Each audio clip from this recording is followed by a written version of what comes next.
నమస్తే, welcome to study point. నేను యమున. ప్రతి పౌరుడు భారత రాజ్యాంగాన్ని తప్పక చదవాలా? ఇండియన్ పాలిటీ నిత్య జీవితంలో ఎలా ఉపయోగపడుతుంది? అసలు భారత రాజ్యాంగంలో ఏమేమి ఉంటాయి? వీటి గురించి ఎవరెవరు తెలుసుకోవాలి, ప్రతి ఒక్కరు తెలుసుకోవాలా లేదా అనే విషయాల గురించి మనకు వివరించడానికి సీనియర్ పాలిటీ మెరిట్మెంట్స్ నుంచి సీనియర్ పాలిటీ ఫ్యాకల్టీ వి చైతన్య దేవ్ గారు మనతో పాటు ఉన్నారు. వారిని అడిగి తెలుసుకుందాము. స్క్రీన్ పై కనిపిస్తున్న నెంబర్స్కి ఫోన్ చేసి మీకేమైనా అనుమానాలు ఉంటే సార్తో డైరెక్ట్గా మాట్లాడవచ్చు. రైట్, నమస్తే అండి. నమస్తే. రైట్ సార్, ప్రతి పౌరుడు భారత రాజ్యాంగాన్ని తప్పక చదవాలా? ఇది ప్రతి ఒక్కరికి ఉండే డౌట్. ఇక్కడ ప్రతి పౌరుడు తెలుసుకోవాలా అంటే ఒకవేళ ఎగ్జామ్స్ రాయడం రాకపోవడంతో సంబంధం లేకుండా ప్రతి పౌరుడికి పాలిటీ కాన్స్టిట్యూషన్ తెలియడం వల్ల చాలా అడ్వాంటేజెస్ ఉంటాయి. ఇప్పుడు మనం స్కూల్లో సివిక్స్ అని ఒక సబ్జెక్ట్ ఉండేది. ఇప్పుడు అందరూ ఈవీఎస్ అంటున్నారు. ఒకప్పుడు దాన్ని సోషల్ సైన్స్ అనేవాళ్ళు. అంటే సివిక్స్ అంటే ఏంటి, ఒక మనిషి సివిలియన్ ఎలా ఉండాలని చెప్పేది. కాబట్టి ఎవరికైతే కాన్స్టిట్యూషన్ తెలుస్తుందో, ఎవరికి రాజ్యాంగం పట్ల ప్రాథమిక అవగాహన ఉంటుంది, డీప్గా కాకపోయినా బేసిక్గా తెలుసుకుంటే, ఇప్పుడు మీరు గవర్నమెంట్ ఆఫీస్కి వెళ్ళారు, మీకు ఒక సర్వీస్ ఇగ్నోర్ చేయబడింది, అంటే మీకు ఒక సర్వీస్ అందలేదు, అలాంటప్పుడు మీ రైట్ ఏంటి? ఇప్పుడు మీరు చూసినట్లయితే ఈ మధ్యకాలంలో ఎంత అవేర్నెస్ క్రియేట్ అయినప్పటికీ కూడా ఏదో ఒక గవర్నమెంట్ ఆఫీస్కి వెళ్ళి ఒక సర్వీస్ కావాలి అని అనుకుంటే, ఒక పౌరుడు లేదా ఒక పోలీస్ స్టేషన్కి వెళ్ళి ఒక కంప్లైంట్ చేయాలనుకున్నప్పుడు అదేదో మనం అరే బాధతోనో భయంతోనో ఏదో ఒక అనుమానంతోనో అడుగుతూ ఉన్నాడు. అలా కాదు. ఎందుకంటే మనం ఈ సమాజంలో ఉన్న పౌరుడిగా మనకు కొన్ని హక్కులు ఉన్నాయి. ఇవేంటో మనకు తెలిసినప్పుడు ఎదుటివాళ్ళు మనకి ఏదన్నా ఒక పనిని కాదన్నప్పుడు ఎందుకు కాదు అని అడగడానికి మనకు ఒకటి తెలుస్తుంది.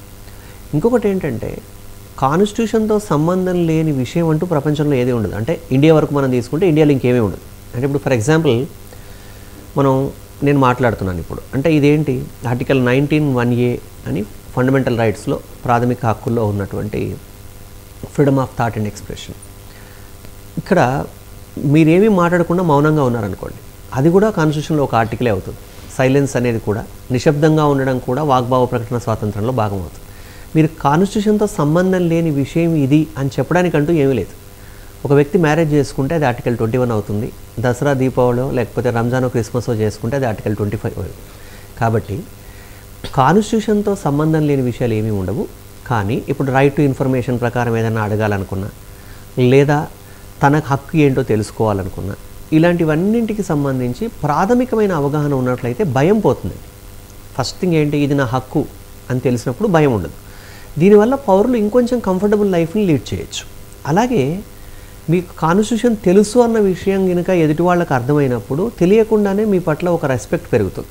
ఎందుకు అలా అంటే, ఏదో ఒక సర్వీస్ని వాళ్ళు కాదంటున్నప్పుడు మీరు పలానా అని పాయింట్అవుట్ చేసినప్పుడు ఏమవుతుంది, వీళ్ళకి అవేర్నెస్ ఉంది కాబట్టి మనం జాగ్రత్తగా వీళ్ళతో వ్యవహరించాలి అని అర్థం చేసుకుంటారు. దాంతోపాటు ఇంకా ఏంటి అంటే కంఫర్టబుల్గా బతకొచ్చు.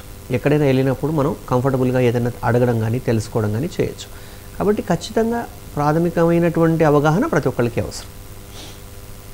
రైట్ సార్, ఈ అంటే అడ్వకేట్సే తెలుసుకోవాలి, ఎందుకంటే సెక్షన్స్ కావచ్చు భారత రాజ్యాంగం గురించి అడ్వకేట్స్కే తెలుసుకోవాలి, జడ్జిలే తెలుసుకోవాలి అని కాకుండా ప్రతి ఒక్క పౌరుడు, ఇంకా గృహిణులు కావచ్చు, ప్రతి ఒక్క యువకులు కావచ్చు, చదువుకునే వాళ్ళు కావచ్చు, ప్రతి ఒక్కరు తెలుసుకోవడం వల్ల ఎలాంటి లాభాలు ఉంటాయని చెప్పుకోవచ్చు? ఇక్కడ మీరు ఎంత తెలుసుకుంటారు అనేది ఒకటండి, మీ అవసరం ఎంత అనేది ఒకటి. ఇప్పుడు ఎవరైనా సరే, అంటే అడ్వకేట్స్ ఎందుకు మనకి అంటే, మనకు తెలియని విషయాలు మన తరఫున వాదించడం కోసం అడ్వకేట్ ఉన్నాడు.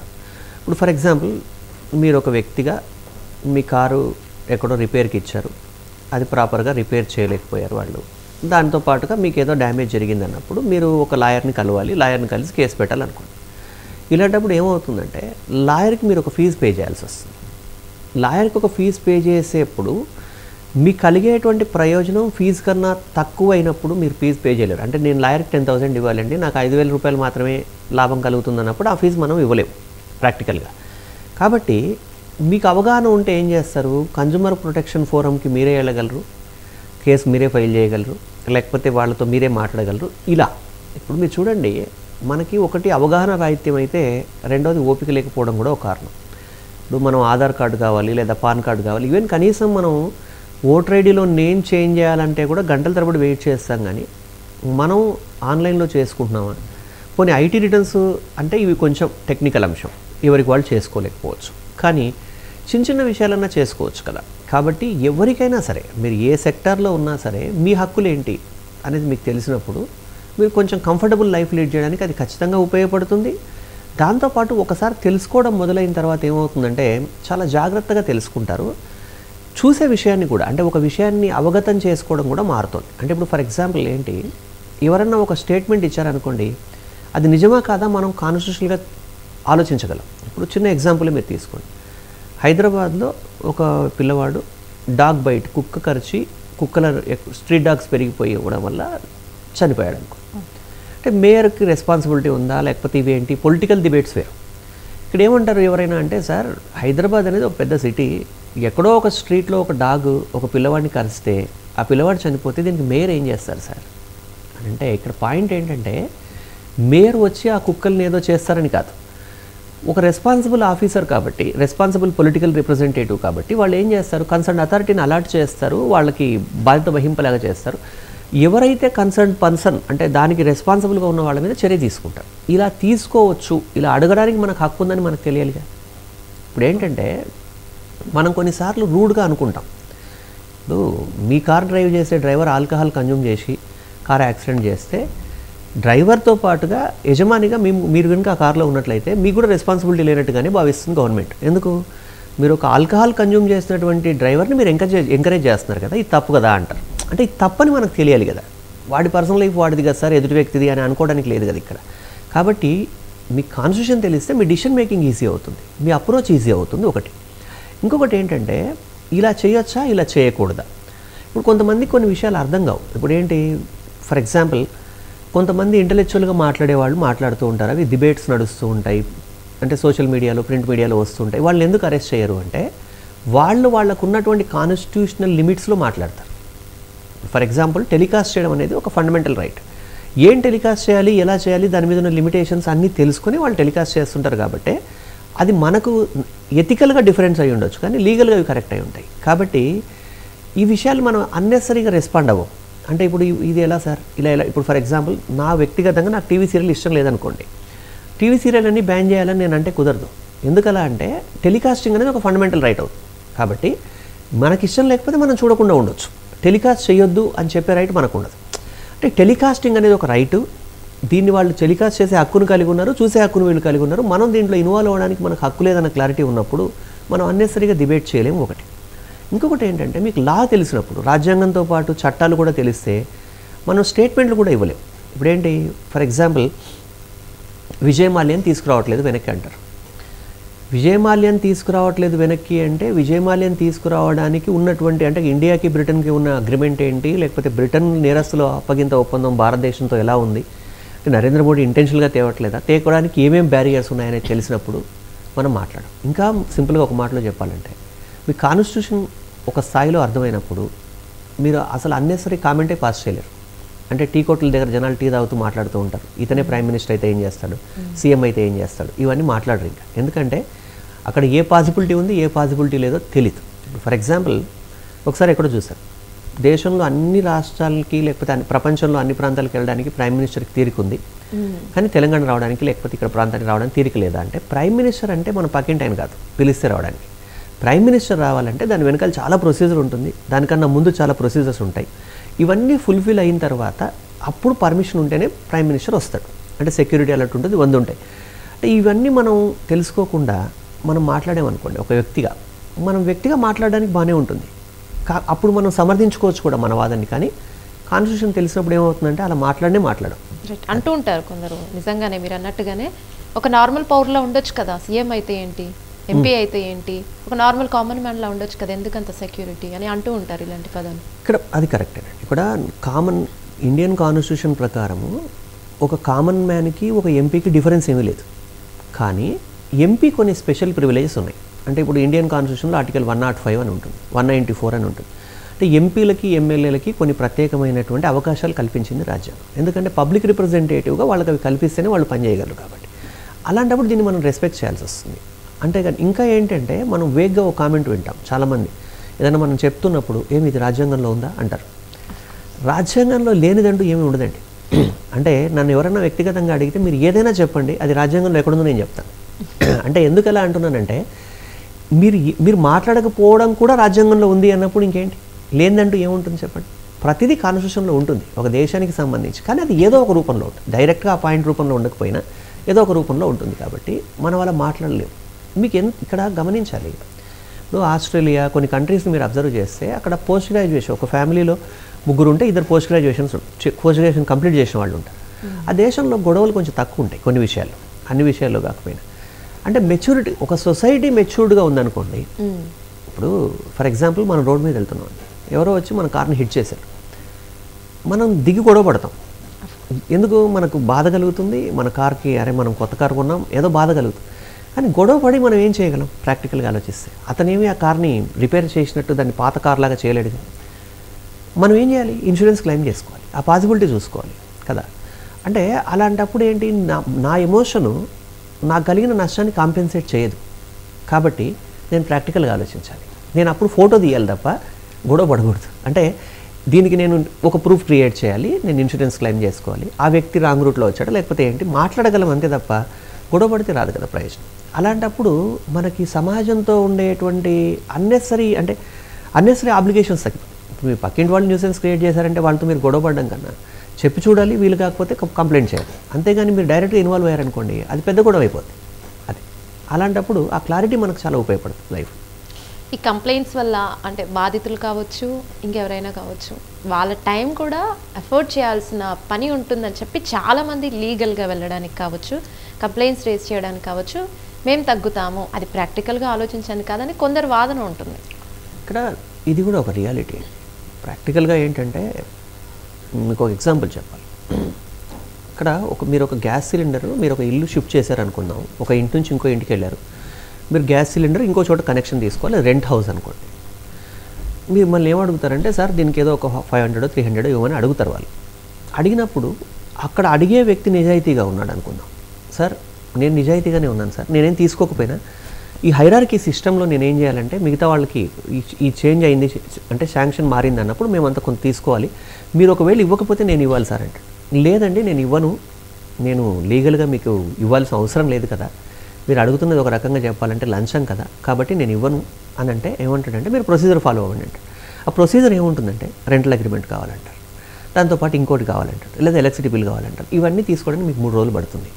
ఇవన్నీ తీసుకుని మీకు రెంటల్ అగ్రిమెంట్ మీ ఓనర్ ఇవ్వాలి ఫస్ట్. ఇవన్నీ అయిపోయిన తర్వాత మీరు అవన్నీ తీసుకెళ్ళాక ఏదో చిన్న లూప్ హోల్ కనపడుతుంది. అంటే ఆర్గనైజ్డ్గా సిస్టంలో కొన్ని స్థిరపడిపోయాయి. ఇక్కడ మనం ఆలోచించే క్యాలిక్యులేషన్ ఎలా ఉంటుందంటే నేను 300 500 రూపాయలు ఈరోజు ఇచ్చేయడమా, నా 3 రోజులు టైం వేస్ట్ చేసుకోవడం. ఈ క్యాలిక్యులేషన్లో నాకు 500 ఇవ్వడమే న్యాయం అనిపిస్తుంది. ఎందుకంటే ఆ 3 రోజులు నా టైం అంతకన్నా ఎక్కువ వాల్యూ అవుతుంది కాబట్టి నేను ఎందుకు రిస్క్ అనుకుంటాను. ఒకవేళ వెళ్ళినా అన్ని తీసుకొచ్చినా కూడా గ్యారంటీగా చేస్తారని లేదు కాబట్టి ఇక్కడ మనం రాజీ పడుతున్నాం. ఇక్కడ పాయింట్ ఏంటంటే క్రమంగా అందరిలోనూ అవేర్నెస్ వచ్చిందనుకోండి, మెల్లమెల్లగా ఈ సిస్టమ్ పోతుంది. అంటే ఎప్పుడైతే సొసైటీకి కనుక బాగా అవగాహన వస్తుందో అలాంటప్పుడు చిన్న కరప్షన్స్, చిన్న రకాలైన ఇబ్బందులు ఆటోమేటిక్గా తొలగిపోతాయి. కాబట్టి అది ఒక ప్రాసెస్, లాంగ్ రన్లో జరుగుతుంది. బట్ ఒక ఓవర్ నైట్లో మనం జరుగుతుందని ఎక్స్పెక్ట్ చేయలేం, కానీ కొంతకాలంలో ఇవన్నీ సాధ్యమవుతాయి. బట్ చైతన్య గారు, ఇంకొక డౌట్ ఏంటంటే బాధితులు కావచ్చు, ఇండియన్ రాజ్యాంగంలో అన్నీ ఉండొచ్చు, మన రాజ్యాంగంలో ప్రతి ఒక్కటి మనం చేయొచ్చు, కానీ సొసైటీ వేరు, రాజ్యాంగం వేరు. ఎందుకంటే రాజ్యాంగంలోనే పాటిస్తే సొసైటీ కొన్నిసార్లు ఒప్పుకోదు. బాధితులు కావచ్చు, కొందరు బాధితులు వెళ్ళి కేసు పెట్టినా ఏం చేసినా తిరిగి మననే అంటారు కొన్ని వాటిలో అని చెప్పి తగ్గే వాళ్ళు చాలా మంది ఉన్నారు. అంటే మనల్ని అంటారని కూడా కాదండి, రియాలిటీలోకి వచ్చేవారు. కానీ ఏమవుతుందంటే మీ దగ్గర ఎంత డబ్బు ఉంది, మీకు ఎంత పవర్ ఉంది, మీకు ఎంత ఇన్ఫ్లుయెన్స్ ఉంది అనేవి కూడా కొన్ని ఇన్ఫ్లుయెన్స్ చేస్తాయి వాస్తవంగా. ఎలా అంటే చట్టాల్లో కూడా చాలా లూప్ హోల్స్ ఉంటాయి. ఇప్పుడు ఫర్ ఎగ్జాంపుల్ ఒక 2 వీలర్ వ్యక్తి 2 వీలర్ మీద వెళ్తూ అతను కరెక్ట్గానే వెళ్తున్నాడు, ఒక 4 వీలర్ వ్యక్తి అంటే ఫాస్ట్గా వచ్చి ఇతను హిట్ చేశాడు, కింద పడిపోయాడు. ఇక్కడ ఆ 4 వీలర్ వ్యక్తి కనుక డబ్బుండి ఇన్ఫ్లుయెన్స్ ఉండి పొలిటికల్ ఇన్ఫ్లుయెన్స్ కనుక ఉన్నట్లయితే ఆ కేసు మరోలాగా మారిపోతుంది. అంటే అతను పెట్టుకునే లాయర్ మంచి లాయర్ ఉంటాడు, ఏం చేస్తాడంటే ఫస్ట్ ఇతనికి అన్ని లైసెన్సులు ఉన్నాయి ఇవన్నీ చెక్ చేస్తారు. ఇక్కడ ఏ ఒక్కటి తక్కువ ఉన్నా ఇతని మీద కేసు ఫైల్ అవుతుంది. తర్వాత ఏమవుతుందంటే అసలు నువ్వు ఏ రూట్లో వచ్చావు, ఇది 2 వీలర్ వేనేనా, నువ్వు ఎందుకు ఇలా వచ్చావు, ఈయనన్నీ డిస్కషన్ జరుగుతాయి. దాంతోపాటు టైం డ్రాగన్ జరుగుతుంది. అంటే ఈ టైం వేస్ట్కి మనుషులు భయపడతారు. ప్రధానంగా ఏంటంటే ఒకటి సమయం, రెండోది డబ్బు. ఇప్పుడు మనం జనరల్గా ఏమనుకుంటామంటే మేము సబ్జెక్ట్ చెప్పేప్పుడు ఫండమెంటల్ రైట్స్ వైలేట్ అయితే మీరు సుప్రీంకోర్టుకి వెళ్ళొచ్చు డైరెక్ట్గా. సుప్రీంకోర్టుకి వెళ్ళాలంటే ప్రాక్టికల్గా ఒక్క అపియరెన్స్కి ఒక సుప్రీంకోర్టు లాయర్ ఒక 25 లక్షలు ఛార్జ్ చేస్తాడు. అంటే అపియరెన్స్ అంటే యువర్ ఆనర్ అన్నాడు అనుకోండి, ఒక 25 lakhs ఇవ్వాల్సి వస్తుంది. ఒక కేసు మొత్తం కంప్లీట్ చేయాలంటే 2.5-3 కోట్లు ఛార్జ్ చేస్తాడు. అంటే ఒక common man fundamental right violate అయితే నిజంగా సుప్రీంకోర్టుకి వెళ్ళగలడా ప్రాక్టికల్గా? ఈ బ్యారియర్స్ ఉన్నాయి. కాబట్టి ఇక్కడ మనకి ఏంటంటే ఖచ్చితంగా భయాలు ఉంటాయి, అనుమానాలు ఉంటాయి, కానీ ఇంకా ఈ వ్యవస్థలో ఎంతో కొంత మంచి ఆఫీసర్లు ఉన్నారు, ఎంతో కొంత వ్యక్తులకు లాభం చేకూర్చే వ్యవస్థ ఉంది. ఇప్పుడు మనం చూడండి, మంత్లీ ఒకసారి, వీక్లీ ఒకసారి లోక్ అదాలత్ లాంటివి, అంటే ప్రజలతో కలవడానికి ఆఫీసర్లు సిద్ధపడడం కానివ్వండి, లేదా జ్యుడిషియరీలో లోక్ అదాలత్ ద్వారా పరిష్కరించుకోవడానికి కానీ ఇలాంటి మార్గాలు ఉన్నాయి. ఇవి మనం ఎంత పాసిబిలిటీ ఉంటే అంత తెలుసుకోవాలి. ఓవర్ నైట్లో అన్నీ మనం ఈచ్ అండ్ ఎవ్రీథింగ్ కాన్స్టిట్యూషన్గానే చేస్తామనేది కూడా కష్టం, కానీ పాసిబిలిటీ ఉన్నంత వరకు చేయొచ్చు. మీరు అన్నట్టు ఇప్పుడు లోక్ అదాలత్ గురించి అంటే ఏమైనా కేసులు ఉన్నా కానీ, కేసులో ఇరుక్కున్న వాళ్ళు కానీ, అన్ఎడ్యుకేషన్స్ వాళ్ళు కానీ, విలేజ్లలో, రూరల్ ఏరియాలలో ఉండేటటువంటి ఇలాంటివి నిజంగానే తెలియదు. సో వీటి గురించి కొద్దిగా అనౌన్స్మెంట్. విలేజెస్లో ఉన్న వాళ్ళనే కాదండి, బాగా ఎడ్యుకేటెడ్ అయినా కూడా తెలియదు. ఎందుకంటే మనకు అవసరం పడదు కదా. ఇప్పుడు చూడండి, రైట్ టు ఇన్ఫర్మేషన్ వచ్చి చాలా ఏళ్ళు అయిపోయింది, కానీ ఇండియన్ పాపులేషన్లో 2% వాళ్ళకి మాత్రమే ఒక అవగాహన. ఎందుకు అలా అంటే మనం దాన్ని అంత కాన్సన్ట్రేట్ చేసి తెలుసుకోవాలనుకో. ఇప్పుడు మనము సగటుగా సోషల్ మీడియాలో 4-5 గంటలు ఉంటున్నారు ప్రజలు, కానీ ఆ టైంని ఇటువైపు ఇన్వెస్ట్ చేయగలిగితే చాలా అవేర్నెస్ వస్తుంది. కాబట్టి తెలుసుకోవడం చాలా ఇంపార్టెంట్. అయితే మన స్కూలింగ్ కానీ, మన కాలేజీలు కానీ మనకు అలాంటివి చెప్పకపోవడం కూడా ఒక పెద్ద లోపం. అంటే ఫర్ ఎగ్జాంపుల్, ఒక స్కూల్లో 10th క్లాస్ చదువుతున్న పిల్లవాడు ఉన్నాడు. బేసిక్గా ఏంటి రైట్ టు ఇన్ఫర్మేషన్ ప్రకారం నువ్వు ఎలా తెలుసుకోవాలి, ఒక బ్యాంక్కి వెళ్తే నువ్వు ఎలా బిహేవ్ చేయాలి, ఒక పోస్ట్ ఆఫీస్కి వెళ్తే ఎలా బిహేవ్ చేయాలి, ఇవన్నీ నేర్పించాలి. అంటే ఇవన్నీ జనరల్ విషయాలు, సొసైటీలో డైలీ జరిగేవని చెప్పట్లేదా, లేకపోతే వీటి గురించి ఎక్కువ టైం పడుతుందని చెప్పట్లేదా? ఏనికి నిర్లక్ష్యం? మన ఇండియన్ ఎడ్యుకేషన్ సిస్టంలో మనం ఏంటి అంటే మగ్గింగ్కి అలవాటు పడ్డాం చాలా వరకు. ఈ మధ్యలో కొంత ఎడ్యుకేషన్ సిస్టంలో కరికులంలో చేంజెస్ వచ్చినప్పటికీ కూడా ఈ అలవాటు వల్ల ఏమైపోయిందంటే ఇవన్నీ పెద్దగా ఫోకస్ చేయకపోవడం ఒకటి. బ్రిటిష్ పీరియడ్లో ఉన్న ఎడ్యుకేషన్ సిస్టమ్ ఏదైతే మెకాలే ఎడ్యుకేషన్ సిస్టమ్ ఉందో అది క్లర్క్లను తయారు చేసే ఎడ్యుకేషన్ సిస్టమే, కానీ లీడర్లను తయారు చేసే సిస్టమ్ కాదు. దానివల్ల ఏంటంటే ఆ రూట్స్ ఇంకా మనకు పూర్తిగా పోలేదు. కానీ ఈ మధ్యకాలంలో మనం చూసినట్లయితే కొన్ని ప్రైవేట్ స్కూల్స్లో ఒక 3rd క్లాస్ 2nd క్లాస్ పిల్లలకు కూడా వెజిటబుల్స్ అంటే వెజిటబుల్ షాప్కి తీసుకెళ్ళి పిల్లలకు చూపిస్తున్నారు. ఇవి పలానా, దీన్ని ఇంగ్లీష్లో ఇలా అంటారు, తెలుగులో ఇలా అంటారు. అది మనం చెప్పడం వేరు, వెళ్ళి చూపించడం వేరు, ఆ డిఫరెన్స్ ఉంటుంది. బ్యాంక్కి వెళ్ళి ఫస్ట్ డీడీ అంటే ఏంటి, చెక్ అంటే ఏంటి, ఇవన్నీ చెప్పగలిగితే, మనం చూపించగలిగితే. ఇప్పుడు చూడండి, ఒక వ్యక్తికి ఉద్యోగం వచ్చే వరకు చెక్ రాయడం తెలీదు, అసలు చెక్ బుక్ రాదు కదా, లేదా అవసరం పడదు. అలాంటప్పుడు కొంచెం భయంగా రాస్తాడు. అలా కాకుండా మనం నేర్పించగలిగితే ఏమవుతుందంటే ధైర్యంగా ఉంటారు. అది ఇప్పుడు మీరన్న పాయింట్స్నే చాలామంది మన భారతదేశంలో చాలామంది యూస్ చేస్తుంటారు. అదర్ కంట్రీస్ని తీసుకొని అక్కడ ఎడ్యుకేషన్ కావచ్చు, వేరే సిస్టమ్స్ కొన్ని ప్రాక్టికల్గా ఉంటాయి. ఎడ్యుకేషన్ సిస్టమ్ బాగా ప్రాక్టికల్స్ చేసి చూపిస్తూ ఉంటారు. మన దేశంలో జస్ట్ చెప్తూ ఉంటారు అనే వాటిని మనం ఉదాహరణగా తీసుకుంటూ ఉంటాం. సో అదే ఇక్కడ లోపం అని చెప్పుకోవచ్చా మనం? లోపం అదే కదండి. అంటే మేజర్గా ఏంటంటే అక్కడ చెప్పడానికి ఇప్పుడు ఒక దేశం యొక్క సంస్కృతి కానీ, లేకపోతే ఆ దేశంలో ఉన్న ఎంపవర్మెంట్ కానీ ఆ దేశం యొక్క ప్రజల యొక్క మానసిక స్థితిని ప్రభావితం చేస్తుంది. ఇప్పుడు ఫర్ ఎగ్జాంపుల్, అమెరికాలో స్కూల్ ఎడ్యుకేషన్లో ఒక అమెరికన్ ప్రెసిడెంట్ కొడుకు, డైలీ లేబర్ కొడుకు ఇద్దరు కూడా ఒకే స్కూల్లో ఒకే క్లాస్ రూమ్లో చదువుకుంటారు. అలాంటప్పుడు వాళ్ళకి ఆత్మానున్నత భావన ఉండదండి, నేను తక్కువ అనే భావన ఉండదు. ఎందుకు? ఫైనాన్షియల్ ఇష్యూస్ డిఫరెన్స్ ఉండొచ్చు, కానీ నేను వీడికన్నా తక్కువ కాదు అనే పెరుగుతాడు. అలాంటప్పుడు ఒకరిని చూస్తే ఆ వెన్నెముక వంచేసి సరెండర్ అయ్యే మనస్తత్వాలు ఉండవు వాళ్ళకి. ఇప్పుడు అమెరికన్ ప్రెసిడెంట్ని తిడుతూ చాలామంది లెటర్ రాస్తారు. ఇక్కడ ఏంటి అంటే ఈ పౌరుడికి, అంటే నేను ఒక కామన్ మ్యాన్ని, నాకు ప్రెసిడెంట్కి తేడా ఏమీ లేదు యాజ్ ఎ వ్యక్తిగా, యాజ్ ఎ ఇండివిజువల్ పర్సనాలిటీగా. సరే, ఫైనాన్షియల్ ఇష్యూస్, నాలెడ్జ్, మిగతా విషయాలు వేరు. మన దగ్గర అలా ఫీల్ అవ్వగలుగుతున్నారా? ఒక కామన్ అంటే ఒక కామన్ మ్యాన్, ఒక 30 ఏళ్ల వయసున్న వ్యక్తి, నేను ఒక ఎంపీకి నాకు ఏమీ తేడా లేదు, లేదా ఒక ప్రధానమంత్రికి నాకు వ్యక్తిగత తేడా ఏమీ లేదు, ఆయనకు పవర్ ఉంది, నాలెడ్జ్ ఉంది, అది వేరే విషయం. కాబట్టి నాకు ఈ పూర్తి రకమైనటువంటి వ్యక్తిగా నేను సమానం అనే భావన కలుగుతోందా అంటే అది కలగదుగా. ఒక ఇన్ఫీరియర్నెస్ ఏదో తెలియకుండానే ఉంటుందిగా. ఇది పోగొట్టాలి. ఎడ్యుకేషన్ సిస్టమ్ ఏంటంటే అమెరికన్ స్కూల్ ఎడ్యుకేషన్లో స్టార్టింగ్లోనే నువ్వు ఎప్పటికీ ఒంటరివి, అంటే నేను ఎవరో ఇన్ఫ్లుయెన్స్ చేస్తారనే భయం ఏమీ లేదు, అలాగని చెప్పేసి నీకు లిమిటేషన్స్ ఏమీ లేవని చెప్తూ ఉంటారు. కాబట్టి అలా కనుక మనం ఎడ్యుకేట్ చేయగలిగితే నేర్చుకుంటారు, మెల్లగా నేర్చుకుంటారు. రైట్ సార్, మీ మెరిట్ మైండ్స్ ఇన్స్టిట్యూట్ ప్రత్యేకత ఏంటి అసలు? ఇక్కడ ఏంటంటేనండి, ఇన్స్టిట్యూషన్లో మేము చెప్పే విధానంలో ఏం చేస్తాం, మార్నింగ్ 9 నుంచి ఒకసారి 4:35 వరకు క్లాసులు నడుస్తూ ఉంటాయి. నా మెథడ్ ఆఫ్ టీచింగ్లో ఏంటంటే ఈరోజు ఒక క్లాస్ చెప్పిన తర్వాత మళ్ళీ నెక్స్ట్ క్లాస్కి వెళ్ళే నాటికి ఈరోజు చెప్పిన విషయాల్ని ఒకసారి రివైజ్ చేసి ఇక అభ్యర్థులకి అంతా కూడా ఈ సబ్జెక్టులు ఏంటి అంటే మేము ప్రాక్టికల్గా అంటే వాళ్ళ లైఫ్లో ఉపయోగపడేది. ఒక పాలిటీ నేర్చుకున్నారు అనుకుందాం, ఉద్యోగం రావడం ఎలాగో బోనస్. దానికన్నా ముందు నేను 100% చెప్పగలను, మేము ఒక 2 నెలలు నా దగ్గర వాళ్ళు అటెండ్ అయినారనుకుందాం, మొత్తం క్లాసులు పాలిటీ మొత్తం కోర్స్ కంప్లీట్ చేస్తే ఒక సిటిజన్గా అయితే చాలా మెచ్యూర్డ్ సిటిజన్గా సొసైటీలో బిహేవ్ చేస్తాడు. ఉద్యోగాలు ఎలాగో వస్తాయి ఎఫర్ట్ ఉన్న వాళ్ళకి. కాబట్టి ఇక్కడ కోచింగ్ సిస్టమ్ కానీ అంటే రెగ్యులర్గా క్లాస్ చెప్పడం, తర్వాత వీక్లీ టెస్టులు, తర్వాత కాన్సెప్ట్ అయిపోయిన తర్వాత మొత్తం చాప్టర్ వైజ్ టెస్టులు, ఇలా టెస్టులు పెట్టి చెక్ చేయడం, తర్వాత వీళ్ళు టెస్ట్ పెట్టి వదిలేయడం మాత్రమే కాకుండా ఏం చేస్తామంటే క్లాస్ చెప్పిన తర్వాత ఒక టెస్ట్ పెట్టేసి ఆ టెస్ట్ అభ్యర్థులు రాసిన తర్వాత ఆ టెస్ట్లో వాళ్ళు ఎందుకు తప్పు చేశారో కూడా మళ్ళీ ఒక ఎనాలిసిస్ ఉంటుంది. దీనివల్ల అభ్యర్థి తప్పులు తెలుసుకోవడానికి, తొందరగా తన యొక్క గోల్ రీచ్ అవ్వడానికి చాలా హెల్ప్ఫుల్ అవుతుందండి. అంటే అదర్ ఇన్స్టిట్యూట్స్ కావచ్చు, మెరిట్ మైండ్స్ ఇన్స్టిట్యూట్స్ కావచ్చు, ఏమైనా డిఫరెన్స్ ఉందా? ఒకటి విషయం ఏంటంటేనండి, ఒక్కొక్క ఇన్స్టిట్యూషను ఒక్కొక్క రకమైన పాలసీ, ఒక్కొక్క ఫ్యాకల్టీకి ఒక టీచింగ్ మెథడ్ ఇలా ఉంటాయి. ఇక్కడ ప్రధానంగా ఇక్కడ నడుస్తున్న ప్రజెంట్గా నడుస్తున్న బ్యాచ్ల పరిస్థితి ఏంటంటే ఫస్ట్ అల్టిమేట్గా స్టూడెంట్కి లాభం చేకూర్చాలనే ప్రయత్నం ఒకటి ఉంటుంది. ఎందుకంటే ఇప్పుడు కోచింగ్ వ్యవస్థలో ఎప్పుడు కూడా ఏంటంటే వాళ్ళు మనకు ఒక ఫీజు కట్టారు, జాయిన్ అయ్యారు. ఫీజు అనేది ఒక డబ్బే. కానీ ఒకవేళ కనుక వాళ్ళు రాంగ్ రూట్లో వెళ్ళిపోతే, అంటే మనం కనుక చేయాల్సింది చేయకపోతే ఏమవుతుందంటే తెలియకుండానే ఒక వ్యక్తి యొక్క ప్రీషియస్ టైం తీసుకున్నట్టు అయిపోతుంది. అంటే ఇప్పుడు ఫర్ ఎగ్జాంపుల్ 20,000 30,000 ఎంతో ఫీజు కట్టాడు, ఆ డబ్బులు పోయాయి అంటే వేరు. కానీ ఆ డబ్బులతో పాటు ఏమవుతుందంటే ఒక సంవత్సరమో 7-8 నెలల టైమో వేస్ట్ అయిపోతుంది. అలా వేస్ట్ అయిపోయినప్పుడు ఏమవుతుంది, ఆ వ్యక్తి ఒక నెగిటివ్ భావనకు గురవుతాడు, నిరాశకు గురవుతాడు. ఇక్కడ మనందరం కూడా గుర్తుపెట్టుకోవాల్సిన పాయింట్ ఏంటంటే మన ప్రాథమిక అవసరాలు ఎప్పుడైతే తీరుతాయో మిగతావన్నీ కూడా మనం ఎంత కమర్షియల్గా చేసినప్పటికీ కూడా డబ్బులు ఎంత అవసరం ఉన్నా ఎవరికైనా సరే దాంట్లో కూడా ఒక కమిట్మెంట్ ఒకటి ఉండాలి. అంటే ఇప్పుడు ఎవరైనా ఏ వ్యాపారం చేసినా దాంట్లో లాభం ఉంటుంది.